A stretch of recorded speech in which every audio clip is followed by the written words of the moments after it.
Hey, what's up guys? We're back at again to troll ladder more than we've ever done before. Royally rushing through with a 2.1 elixir Royal Giant cycle deck. Almost all the cards in the deck cost 1 elixir.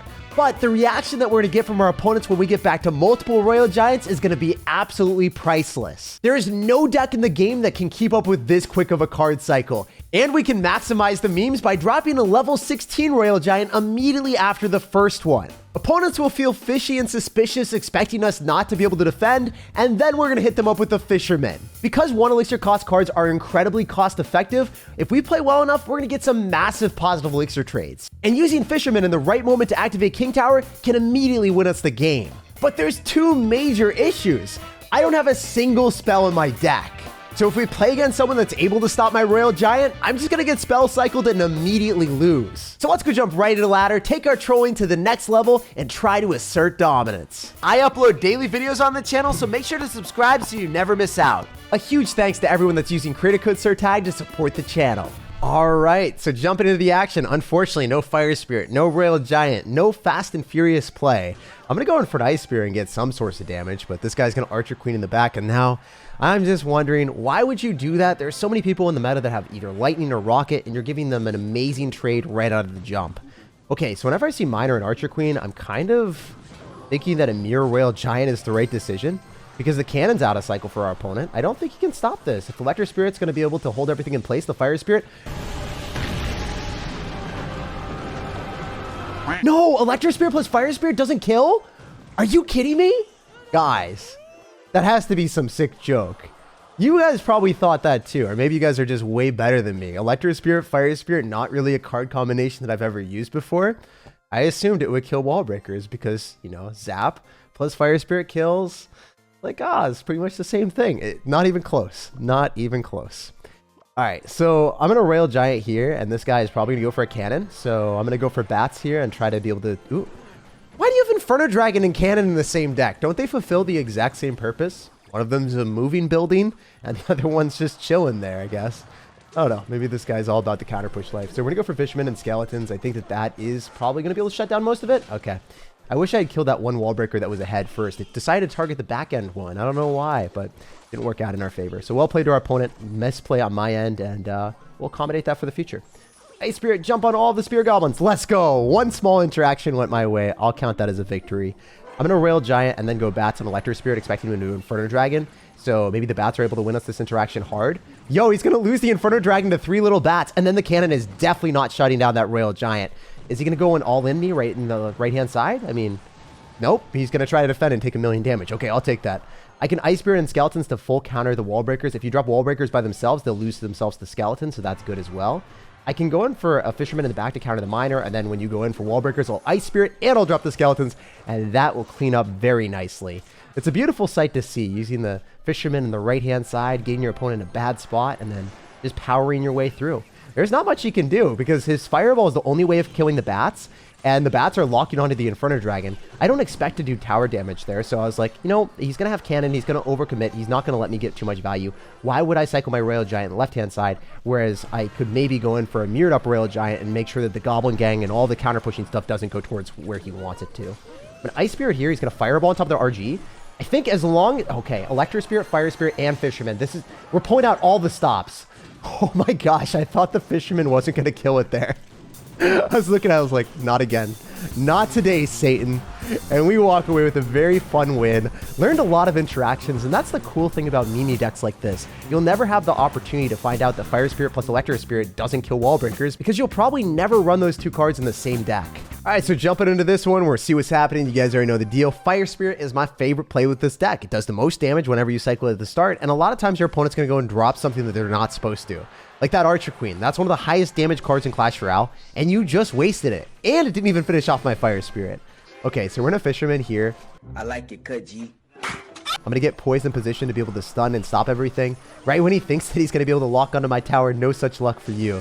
That's not good. The level 16 card didn't die, and the Archer Queen did half of my tower.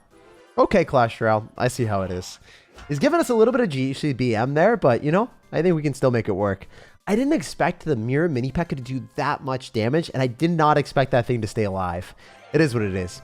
Mini Pekka is out of cycle, so I'm going to try to test my luck on the right-hand side right into Royal Recruits. Oh, no. It's not going so well, guys. I'd love to say it is, but that'd be lying to you, and we don't do that here. Okay. I want to let the princess lock onto my tower so that I can defend it with skeletons, but at the same time, this is incredibly risky. I'm dropping 1 elixir and praying that he doesn't log, zap, or snowball on them, and he has ample amount of time to do all those 3. He's not going to do it. He's going to give us a thanks. So he's definitely BMing me right now. He really wants to win this game, or maybe he thinks he's already won it. I fisherman here and I go for a high electro spirit, we can stun and stop that mini Pekka. It's still going to be able to get a hit. And if we went in for a royal giant, he would just mirror up the mini Pekka and make me look like a fool. So I'm not going to give you that value.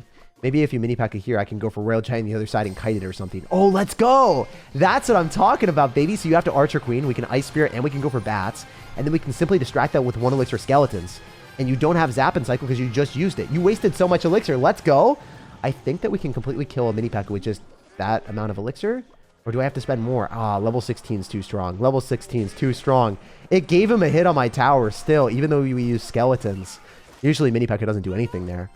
Okay, so I'm expecting him to go in for... Ooh, I didn't expect that. I was going to say, I was expecting him to go in for mini Pekka, but he didn't. So I'm going to go in for bats because he was thinking that the goblin gang would prevent me from going for a royal giant. We got it the best possible time. And he's not able to afford a mirrored up mini Pekka, so we're guaranteeing damage. I go bats here, and I fisherman afterward. Should be able to distract the majority of the recruits. I'm not too scared yet. Maybe I should be. Maybe I should be traumatized, but I'm not yet. All right, we're going to go in for a fisher boy. Random arrows. He barely gets the queen ability down, but I can get skeletons down. How am I defending this? Yo, I don't even know how that worked, but I'm not going to question it. I know that I'm going to get mini Pekka'd anytime. Why would you mini Pekka there? You're giving me a chance back in the game. The ice spirit's going to stun everything. I can get skeletons down. I can... No, the mini Pekka's on my tower. Why is the mini Pekka on my tower? Oh my gosh, it didn't finish it off. What's happening? Arrows isn't going to take my tower. Even if you mirror, it's not enough. You have to go princess, and it doesn't shoot in time. Let's go. This guy was BMing me a little bit, thinking he won, and we bounced back. Trolling ladder with terrible decks, making people think that they won, and just getting cocky and then crushing them. There's no better experience. All right, so whatever Clash Royale wants to do is just give me people like under 50 or 100 trophies lower right now. Like, what's up with that? We win a whole bunch of games, and now we're playing against someone very low. You know what? We'll show you guys a new interaction, or maybe you guys know this already. If you drop your skeletons here and your opponent drops a bandit, it full counters. So I don't have to spend any extra elixir, and if you zap those skeletons, then the bandit's going to walk towards my tower. That's the placement that you want to do if you have skeletons and you're playing against bandit. I do this placement maybe 1 out of 3 games I play because bandit is just played so often right now, especially on ladder where people like playing aggressively. Speaking of the devil, this guy is the most aggressive person on the planet. My goodness. Why are you doing this to me right now? We're just going to pull you all the way around the map. You think that you can go places? How about you just keep going back towards me? No, Ice Spirit. Okay, the double chain of the double slow. Oh man, that's actually just destroying and mutilating my dreams. Okay. That's not good. That's terrible. At least we know the Leap Barbarians are out of cycle, so I can go in for a Royal Giant at the river. Did not expect him to go in that side. I thought he would go in the lane that he already has all the damage, but he made a prediction that I was going to go in that lane. So this guy is a lot better than I anticipated. That was a great play going in for the Golden Knight in the lane that he had to defend preemptively instead of trying to go towards tower and try to get greedy with his tower damage. So credit where credit is due. This guy is surprising me with his skill. And you guys are like, why would you ever say a Leap Barbarian's bridge spam player is skillful? It's not just like the cards that you play, it's how you play them. And this guy's played really, really well. It's just about as well as you could have played with Leap Barbarians if you're going to go and bridge spam them every time. All right, we're going to go in for skeletons, and E-Barbs are back in cycle because he's going to mirror them probably, so I don't want to do it. I don't want to tempt the devil. I really want to, but I can't. There's a difference. If you go Elixir Collector, I will Royal Giant. He knows my card cycle. Okay, thank God. I'm so happy this guy doesn't have mirror in cycle right now, so he's going to get shreked by this RG.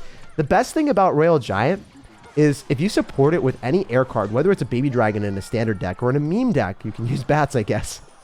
Your opponent is going to be absolutely disheveled because whatever ground cards they defend with, they're going to die to the baby dragon or the bats. And great transaction for me every time, obviously. I should have stacked up 2 iterations of... I think it's okay. I wanted to stack up 2 iterations of bats, but I think this is decent. We're going to go in for a Fire Spirit, bats, and then Ice Spirit again. Wow, this is clutch. How did we defend that so easily with just 1 fisherman on the left-hand lane? That's nutty. The Fisher Boys, the Fisher Brothers. It's very fishy that we defended that. All right, I'm going to go for Skellies. I'm going to go for Bats again. And if you don't go for 3 Musketeers, you can't break through, right? At least that's what I'm vibing with right now. Okay, Electric Spirit doesn't have that long of a stun. It's still pretty fun if we can go Skeletons. And that should be enough. So I'm going to go in for a Royal Giant here because he's not going to be able to do enough damage with those E-Barbs. And that's a really bad trade, dropping more E-Barbs into an Ice Spirit, Electric Spirit, Fisherman, because I can defend this for days. While you can't defend my Royal Giant because you don't have enough Elixir for 3 Musketeers because you dropped your E-Barbs at the river in the right-hand side. You need E-Barbs or you need 3 Musketeers because you didn't have either. We took your tower. I'm still super impressed by the fact that he cycled the Golden Knight on the left-hand side, knowing that I would Royal Giant him. Not too many trophies from that win, but we'll bounce on to the next one. Hey, we got a game against CJ. What's up, dude? We're gonna drop a good luck and just figure out what your deck is. Obviously, I want a Royal Giant in the right-hand side if you're gonna drop anything in the back. Kind of just want you to cycle stuff that you're not supposed to. You get me? You catch my drift? Hey, let's go. I think I can activate King Tower with the Skeleton King because the splash damage is so absurd. So if I go for a Fisherman at the right spot, this is very risky, by the way, because he's just going to go and click the ability, actually. So it might be better for me to do this and then go in for an Ice Spirit and stop that, and then going for the Fisherman and hopefully not target a Skeleton. Please go in the Skeleton King. Give me the King Tower activation. Let's go. That's what I'm talking about, baby. Activating King Tower against Graveyard and pulling the Skeleton King is one of the most ridiculous things you should never try. Because if that thing clicks the ability and he stops you and tornadoes it and it's like on your tower, you're just completely screwed. You lose the game. But you guys already know the deal. We're playing along with the complete theme of this guy's clan. He's asking for the goof troops. We're giving him the goofiest interactions he's ever seen. If I Royal Giant right now, he's going to Inferno Dragon me probably. I think that we're okay if we Ice Spirit and stop it. Oh, those are Zappies. Those are cards that I don't like. Yeah, that's not something I signed up for, bro. Okay, Royal Giant's not going to give me anything. There's no way. It's just like sitting there, just like, Jake, why are you doing this to me? I'm like, I'm a psychopath. I'm sorry, man. All right, Fisherman's definitely dead, but maybe we can kill the Zappies as well. Ooh. Well, that's not good. I didn't really want to pull that closer to my towers. Get away, get away, get away. Ice Spirit. Oh, Ice Spirit's got the moves. With the King Tower activation, I don't have to spend any extra elixir. Let's freaking go. That was gigantic value. And then I think we outcycle him because our card cycle is absurd. So I don't think he's back to Inferno Dragon. He's going to go Tombstone and he's going to frantically just complain about how this is broken. Our deck is too strong. Our deck is out of this world. It's too strong. And it feels so wrong. My goodness. The fact that the Royal Giant connected to the tower through Zappies and a Tombstone is unbelievable. And he also ends up having Inferno Dragon in the deck to melt our RG too. Okay, so we're going to go for a Fisherman here. I might try to play ping pong with his spam. I don't think that's a bad strategy. So I'm going to go in for a Fisherman on the other side. And then divide and conquer and go for a Royal Giant here because he's going to have to spend elixir. I don't know why that worked out for me. But I think we're playing ping pong. I think we definitely playing ping pong out here. So we're going to go for Fisherman. And with the Electric Spirit coming down and him deciding to go all in. Look at that. Look at this. It's a good old-fashioned game of ping pong. You thought we were playing Clash Royale? No. We make the impossible possible. I've been thoroughly enjoying this deck to a point that I didn't think was possible in Clash Royale. Like, seriously. I've never played ping pong and had my own little mini game. You know how they created like the retro-themed game for Clash Royale? They needed to create a ping pong Fisherman themed game where you just bounce your opponent's units back and forth. Imagine the Super Fisherman. They've done Super Witch, they've done Super Lawbound. I think the Fisherman's next. Fisherman pulls units, but he also pulls you the W. That King Tower activation at the very start completely won me the game. All right, let's see if we can keep it up. Dude, you're in an elite town, but you're going to get surrounded by skeletons soon. And you're going to Baby Dragon me. All right. Maybe we can go in for an Ice Spirit and then a Fisherman on the other side. I never cycle my Fisherman in the back when I see Baby Dragon because it could be a giant skeleton deck with Clone. But it's looking like Graveyard right now. And this is not the type of easy Graveyard King Tower activation deck that I would like to play against.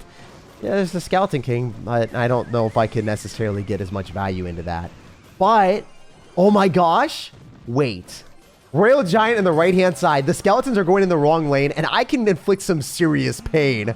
He's already frustrated. Let's go. Click your ability into bats. I dare you. I dare you, bro. The fact that I just took out his entire tower because he cycled one defensive building is insane. And he's questioning life. He's contemplating life and wondering where he went wrong.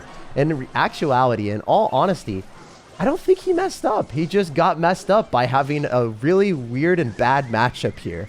And the best part is when you've got Royal Giant, you can rocket through and solve the riddle with Royal Giant in the middle. It's incredible because it locks directly on the tower if they don't have a building, and then they just lose the game. I think we have to appreciate the fact that this guy tried the entire time, but he lost 2 towers and didn't even take 1. That's the power of meme Royal Giant, a dominant 2-0 victory. Our memes were way too strong for that man. Like, subscribe for more daily content, and have an amazing rest of your day.